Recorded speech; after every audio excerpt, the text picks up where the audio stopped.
Sacred Heart students gather outside the chapel for a 9/11 vigil that is held annually in remembrance of those fallen. Each year, Theta Phi Alpha hosts the vigil. I'm Erin Pushak, president of Theta Phi Alpha, and our local sorority used to be Zeta Iota Lambda, and we were founded based on the events of 9/11. At the vigil, members of the sorority took turns speaking about the event. Students gathered close, holding candles to reflect and remember those affected. We met with students to reflect on the tragedy.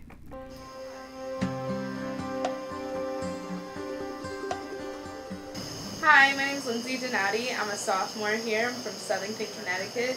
When I think of 9/11, I immediately remember the day as if it was yesterday. The clear blue skies, the black smoke.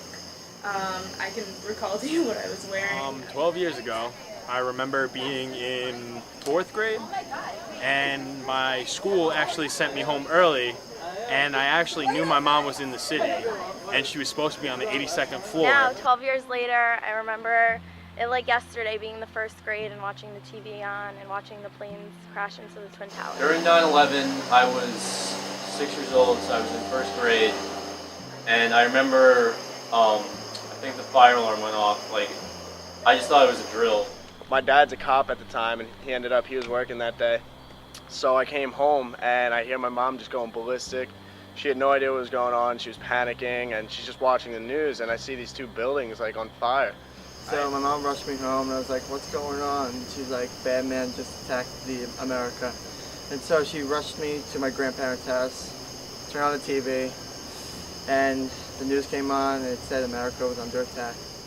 When I was in the 1st grade, I never knew the impact that 9/11 had on the United States until now. It really put me as a child off, and I was really concerned about my future in America, basically. Thinking my mom was in the World Trade Center, and then I saw her walk up the driveway, and I just felt so relieved. I was upset about the event, but I was so relieved because she was supposed to be on the 82nd floor. It's a touchy subject. It's rough to talk about, but it's definitely one of the hardest things that people around my area has definitely been through. No idea of its implications, and now, all these years later, I do see what a broad and important impact it's made on the United States and all the changes that have been made because of it.